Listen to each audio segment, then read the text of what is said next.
Nearly 2.5 million Jews came to the U.S. between 1881 and 1924 to escape the pogroms.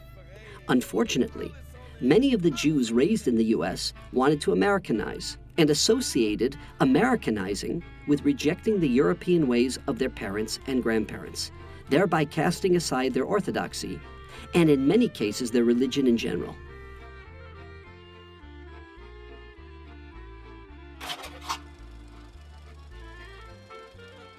Herbert S. Goldstein was not planning on becoming a rabbi when he was growing up.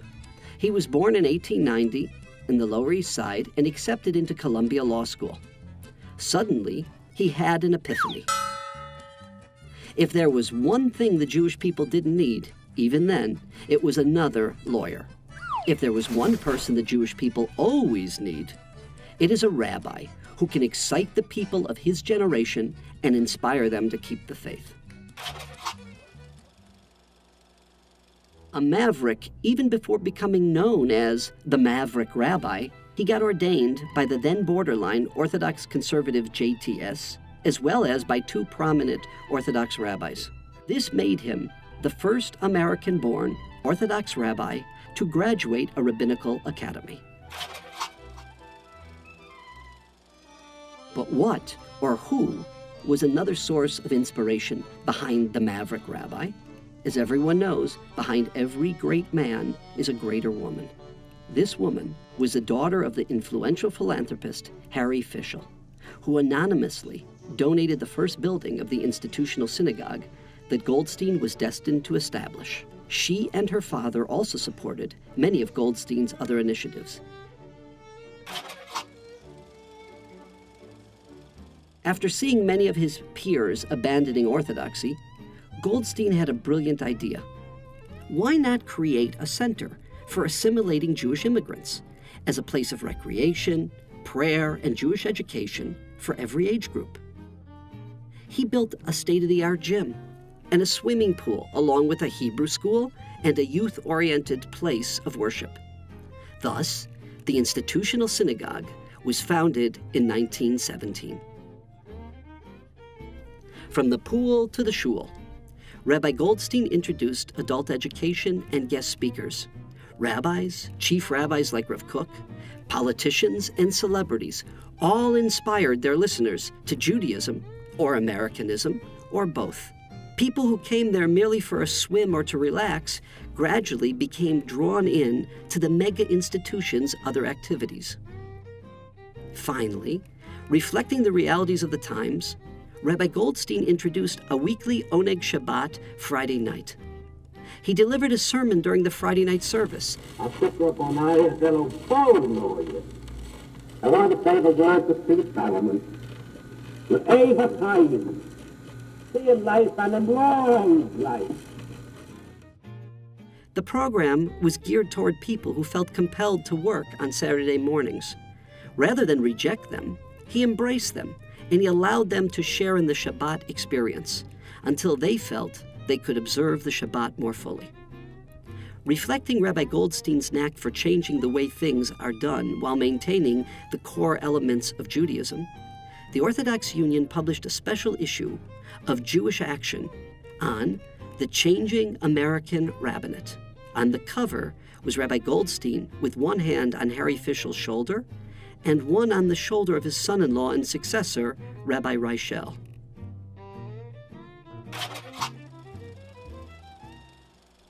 When Harlem was no longer Jewish, the independent West Side Institutional Synagogue was founded in its present location on 76th Street in 1937. Zalman Yavne became the official cantor of the synagogue. He mesmerized congregants with his classic, Hasidic, and then contemporary melodies, and inspired them to attend the services led by Rabbi Goldstein.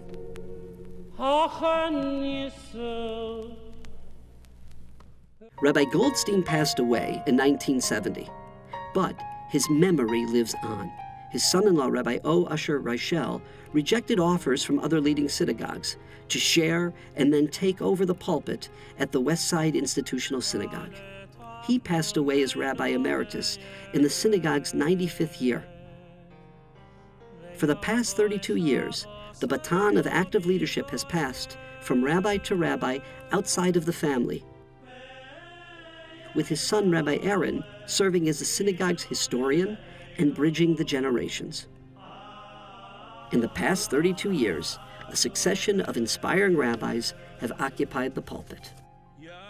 Rabbi Moshe Mordechovitz, Rabbi Raphael Grossman, Rabbi Shlomo Einhorn, Rabbi Joshua Strulowitz, and now, Rabbi Daniel Sherman. When WSIS was started 100 years ago, the Upper West Side had other shuls. The point of the shul was not to be another shul. The point of WSIS 100 years ago was to be a spiritual and communal home for the Upper West Side Jewish community. And that's the legacy that we have inherited 100 years later. We've been members of West Side Institutional for 9 years. About 10 years. Almost 11 years. For about 8 years now. Since about 2011. 10 years? 10, 11 years, yeah. I've been a member here for the past, 7 years. 16 years. I've been a member for about 30 years. We've been going for like 12 years. Ever since I was born.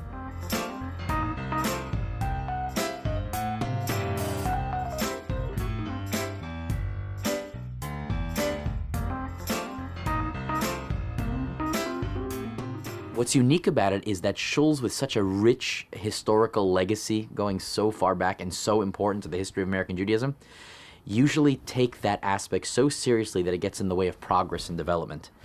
I think what was great about Rabbi Herbert S. Goldstein, the Reichel family, so on and so forth, is they appreciated their history, they appreciated their legacy, and also appreciated the fact that the shul keeps moving on. When I first started getting active in the shul, Rabbi Reichel comes up to me in the hallway, he goes, I prayed to God for somebody like you, and he sent. Thank you. And I got really nervous when he said that to me because I didn't know how much it was going to cost me. But it was an ultimate compliment, actually. Something that I think is extremely special about this shul is the opportunity that I have to bring my creativity within the world of Chazanut and Tefillah. And my recollections of my grandfather as a little boy, he never spoke about his past, never boasted that he was a celebrity rabbi. All he did was focus on what I was studying at school, so that his focus was on present scholarship and future leadership. My memories respecting the beginning of the West Side Institutional Synagogue commence with what I heard from my parents of blessed memory about the original institutional synagogue in Harlem, which they founded together to strengthen the Jewish identity of the up-and-coming children of immigrant parents who were far more interested in becoming 100% American than in remaining Jewishly committed. There was great encouragement even before its time to have the women attend services and participate. There is no age differentiation in this shul. It is all-inclusive. The synagogue has played a very important role in the life of the family, and executive officers who've really helped this synagogue realize its vision, and that's how we got to where we are today. Our closest friendships, are in the community, are people through the shul. My entire social scene in New York is really based around this shul. I've made so many friends here. I really love the place. I've named my daughter here. We've had multiple birthdays. She had her Simchat Bat here. My son's bris was here. We have an out-of-town feel in town. And a big city, yeah. And a big city. It's an amazing busy thing. City. I'm sort of stuck here. That's a good point, Donnie. They're really going to suck. Rabbi Sherman will probably laugh at that one. It's really good.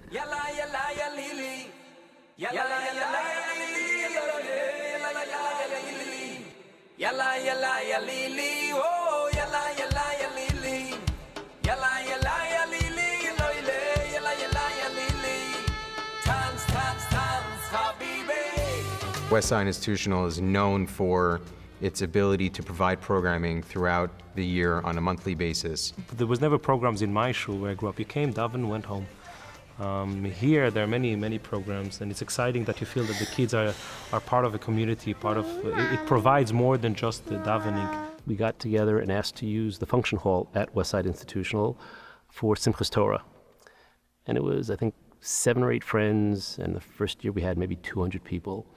And then the next year we had 10 sponsors and 300 people, and it grew to over 50 sponsors and thousands.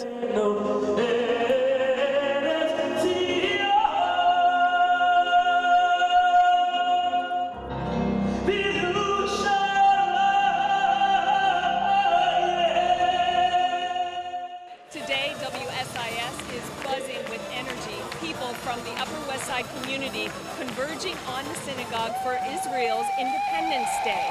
The Memorial Day program is one of many special events taking place in the synagogue every year.